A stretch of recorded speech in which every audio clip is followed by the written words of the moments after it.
আগামী 6 ও 7 ডিসেম্বর 2025 ইংরেজি আগরতলা মুক্তধারা অডিটোরিয়ামে ক্লাসিক অর্গানাইজেশন 2 দিন ব্যাপী শাস্ত্রীয় সঙ্গীত ও নৃত্য উৎসবের আয়োজন করতে চলেছে। তাতে বহিরাগত কিংবদন্তি শিল্পী ছাড়াও রাজ্যের বিশিষ্ট শিল্পীরা অংশগ্রহণ করবেন। সেই অনুষ্ঠানের প্রস্তুতি পর্বে বহিরাগত দুজন শিল্পীর উপস্থিতিতে বৃহস্পতিবার আগরতলা প্রেস ক্লাবে এক সাংবাদিক সম্মেলনের আয়োজন করা হয়েছে। সাংবাদিক সম্মেলনে উপস্থিত ছিলেন জাতীয় স্তরের ভূমিকন্যা উপাধ্যায় ববি চক্রবর্তী, সাধারণ সম্পাদক তাপস ভট্টাচার্য। 6 তারিখ শুরু হচ্ছে আগরতলার মুক্তধারা অডিটোরিয়ামে। এই অনুষ্ঠানের উদ্বোধন করবেন ধলেশ্বর রামকৃষ্ণ মিশনের স্বামী অমৃত নন্দন মহারাজ। প্রধান অতিথি হিসেবে উপস্থিত থাকবেন রাজ্যের অর্থমন্ত্রী প্রণজিৎ সিংহ রায়, মুখ্য সচেতক কল্যাণী রায়, রাজ্যসভার সাংসদ রাজীব ভট্টাচার্য, মেয়র দীপক মজুমদার সহ অন্যান্যরা। আপনারা জানেন আজকে পণ্ডিত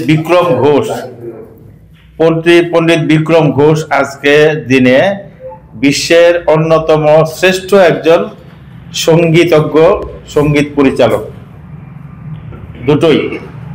ত্রিপুরা রাজ্যে তিনি এই প্রথমবার আসছেন, সোলো তবলা প্রদর্শন করবেন, সোলো তবলাবাদন প্রদর্শন করবেন।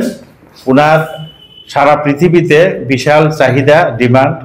বহু কষ্টে ওনাকে আমরা রাজি করিয়েছি, উনি আসছেন।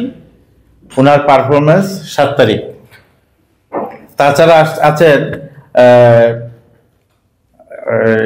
বিভিন্ন বিভাগে, নৃত্যে আছেন, তারপর ভায়োলিনে আছেন। ভায়োলিনে আসছেন আমাদের প্রসার ভারতীর ডাইরেক্টর